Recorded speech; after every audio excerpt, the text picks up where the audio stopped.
থেকে সবাইকে জানাই অভিনন্দন ও শুভেচ্ছা। আজকে আমরা আলোচনা করব বিবিএ অনার্স দ্বিতীয় বর্ষের সকল ডিপার্টমেন্টের জন্য এবং এমবিএ পার্ট 1 প্রিলিমিনারির জন্য অত্যন্ত গুরুত্বপূর্ণ একটি সাবজেক্ট বিজনেস স্ট্যাটিস্টিক্স। আর এই বিজনেস স্ট্যাটিস্টিক্স সাবজেক্টের অত্যন্ত গুরুত্বপূর্ণ একটা অধ্যায় কোরিলেশন। আজকে আমরা কোরিলেশন করা শিখব এবং এই অধ্যায়ে দুটি আলোচ্য বিষয় আছে, একটি হচ্ছে শুধু কোএফিসিয়েন্ট অফ কোরিলেশন আর একটা হচ্ছে র্যাঙ্ক কোরিলেশন। আমরা আজকে শিখব কোরিলেশন। আমরা হোয়াইট বোর্ডে একটি অঙ্ক তুলে রাখছি 2015 সালের। এই অঙ্কটিতেই আমরা কোরিলেশন করা শিখব। আর যারা আমাদের ফেসবুক পেজে নতুন তাদের কাছে অনুরোধ থাকবে অবশ্যই আমাদের পেজটি ফলো করে আমাদের সাথে থাকবেন এবং আগামী চলার পথকে ত্বরান্বিত করবেন। আর যারা আমাদের ক্লাসগুলো ইউটিউবে দেখে থাকেন তারা আমাদের BBMB24 ইউটিউব চ্যানেল সাবস্ক্রাইব করে আমাদের সাথে থাকার জন্য সবার প্রতি অনুরোধ রইল। আমরা গতানুগতিক প্রত্যেকটা সাবজেক্টের প্রত্যেকটা অধ্যায়ের ক্লাসগুলো আপনাদের ফ্রি দিয়ে থাকি। আমরা আপনাদের বলবো না যে আমাদের কাছে আপনাদেরকে বাইক করতে হবে, আমরা বলবো না আমাদের ক্লাসগুলো পেতে হলে পেড করতে হবে। শুধু আমাদের সাথে থাকবেন। আর আপনাদের যদি কোনো রকম প্রশ্ন থাকে তাহলে অবশ্যই আমাদের কমেন্ট বক্সে প্রশ্ন রেখে যাবেন। আমরা আপনাদের প্রশ্ন অনুসারে ক্লাসগুলো সুশৃঙ্খলভাবে গোছানোর চেষ্টা করব। তাহলে আর কথা বাড়াবো না, আমরা এখন চলে যাচ্ছি সরাসরি অঙ্কে। আমরা এখন 2015 সালের অঙ্কটি দিয়ে কোএফিসিয়েন্ট অফ কোরিলেশন করা শিখব। কোএফিসিয়েন্ট অফ কোরিলেশন করতে হলে আমাদের শুরুতে একটি সব করতে হবে। Calculation of coefficient of correlation.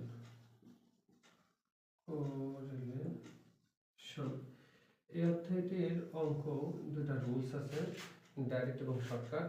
আজকে আমরা যে পদ্ধতি অঙ্কটি করবো সেটা হলো ডাইরেক্ট।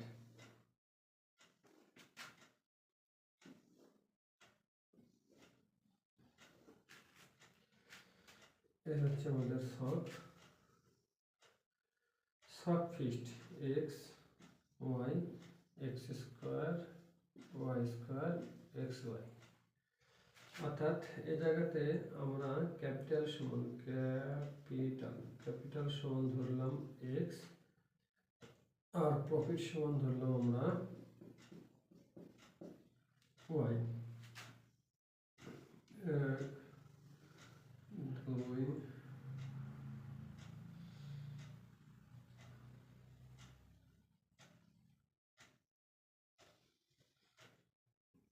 3 4 5।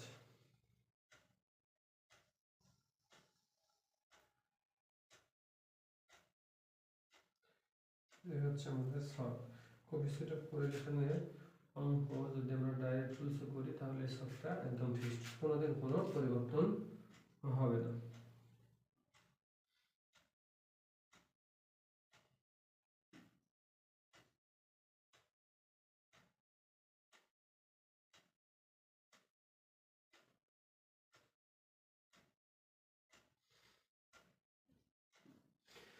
তাহলে এক্স বলতে গেলে আমাদের এখানে এক্স ক্যাপিটাল 5 10 15 20 25।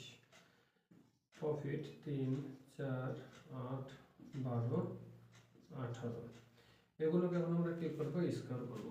স্কোয়ার যদি করি তাহলে আমাদের দ্বারা হচ্ছে 5 5 25, 10 যদি করি স্কোয়ার তাহলে হচ্ছে 10 10 100। তারপরে হচ্ছে আমাদের যদি 15 করি তাহলে 225, আর যদি 20 করি তাহলে 2 গুণ 4 অর্থাৎ 400। যদি 25 করি তাহলে সমান 625। এখানে 3 তারিখে 9 4 4 16 28 64, আর 12 যদি আমরা স্কোয়ার করি তাহলে দ্বারা 144, আর 18 যদি স্কোয়ার করি তাহলে দাঁড়ায় 324। এবার আমরা এক্স আর ওয়াই গুণ করব। তাহলে 3 5 15 4 10 40 8 15 সম্ভবত 120, 8 15 সম্ভবত 120। তারপরে হচ্ছে 12 দুগুণ 24 অর্থাৎ 240, আর 25কে যদি 18 দিয়ে দিই তাহলে আসে হচ্ছে 450। তাহলে এখন আমাদের এগুলো আমাদের যোগফল লাগবে, এগুলো অর্থাৎ summation of x, summation of y, summation of x square, এগুলো সবই আমাদের যোগ লাগবে। তাহলে সামেশন অফ x এর যোগ হচ্ছে 75, সামেশন অফ y এর যোগফল হচ্ছে 45, আর সামেশন x স্কয়ার এর যোগফল হচ্ছে 1375, আর y স্কয়ার এর যোগফল হচ্ছে 557, আর x স্কয়ার এর যোগফল হচ্ছে 862। এই হচ্ছে আমাদের ছক। আমাদের অঙ্ক করতে হলে ফার্স্টে এই ছকটি আমাদের সম্পূর্ণ করতে হবে। আর এরপরে হচ্ছে আমাদের কোএফিসিয়েন্ট অফ কোরিলেশনের সূত্র হচ্ছে লিখব। আমাদের কোএফিসিয়েন্ট অফ কোরিলেশনকে প্রকাশ করা হয় হাত দ্বারা, আর এটার সূত্র হচ্ছে দাঁড়াই summation x y minus summation x into summation y divided n। আচ্ছা, আর নিচে হবে হচ্ছে রুট আবার second bracket summation x square minus summation x divided square n, আবার second bracket summation y square minus summation y square divided n। এই হচ্ছে আমাদের সূত্র। এখন যদি আমরা এই সূত্রের মান বসাই তাহলে দেখুন, যদি মান বসাই তাহলে xy এর যোগফল হচ্ছে 865 মাইনাস সামেশন x হচ্ছে 75 গুণন 45, নিচে n আমাদের 1 2 3 4 5, অর্থাৎ যেটা আনরুটেড সেহেতু n হচ্ছে যে দুটি সংখ্যা সেটা। এখানে সামেশন অফ x স্কয়ারের মান সামেশন x মান 1375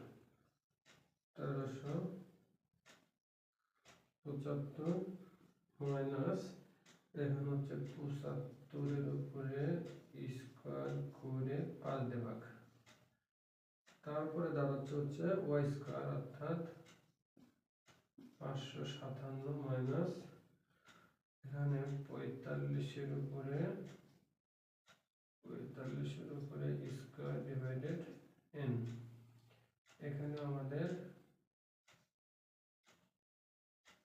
স্কয়ার। আচ্ছা, 865, এখানে যদি আমরা 75 গুণ 45 করে 5 দিয়ে ভাগ দিই তাহলে দাঁড়ায় হচ্ছে 675। আচ্ছা, যদি এখানে 1375কে স্কয়ার করে 5 দিয়ে ভাগ দেই তাহলে দাঁড়ায় 1125। এখানে হচ্ছে 557, 45কে স্কয়ার করে যদি 5 দিয়ে ভাগ দেই, 45কে স্কয়ার করে যদি 5 দিয়ে ভাগ দেই তাহলে দাঁড়ায় 405।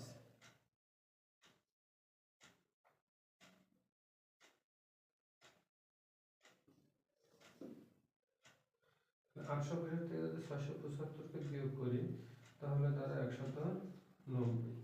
এখানে যদি বিয়োগ করি তাহলে দাঁড়ায় হচ্ছে 250 গুণন 152। তাহলে এই জায়গাতে যদি 190 250কে 152 দ্বারা গুণ করে যদি আমরা রুট করি তাহলে আসে 194.936, অর্থাৎ 194.936। আর এটাকে যদি আমরা ভাগ দিই তাহলে আসে 0.97। এই হলো আমাদের কোফিসিয়েন্ট অফ কোরিলেশন। আমাদের কোফিসিয়েন্ট অফ কোরিলেশন নির্ণয় করার এটা হচ্ছে ডাইরেক্ট মেথড। আমরা যদি শর্টকাটে করি নিয়ম একই, শুধুমাত্র আমাদের আগে ডি নির্ণয় করে নিতে হবে। আমরা যেরকম স্ট্যান্ডার্ড ডেভিয়েশন করছিলাম ডাইরেক্ট শর্টকাট মেথডে, তখন আমরা ডি নির্ণয় করছি, ঠিক এখানে আমাদের ডি নির্ণয় করে নিতে হবে। অর্থাৎ এক্স এর একবার ডি নির্ণয় করতে হবে, ওয়াই এর একবার ডি নির্ণয় করতে হবে। আমরা আগামী ক্লাসে কোফিসিয়েন্ট অফ কোরিলেশনের শর্টকাট পদ্ধতি নিয়ে আলোচনা করব। সে পর্যন্ত সবাই আমাদের সাথে থাকুন এবং আমাদের ক্লাসগুলো পেতে আমাদের পেজটি ফলো করে সাথে থাকবেন, এবং আমাদের ক্লাসগুলো ইউটিউবে পেতে BBM24 ইউটিউব চ্যানেলটি সাবস্ক্রাইব করে আমাদের সাথে থাকবেন। আজকে এই পর্যন্ত, সবাই ভালো থাকুন, সুস্থ থাকুন এবং আমাদের BBMD সলিউশনের সাথে থাকুন। আল্লাহ হাফেজ, আসসালামু আলাইকুম। ডাইরেক্ট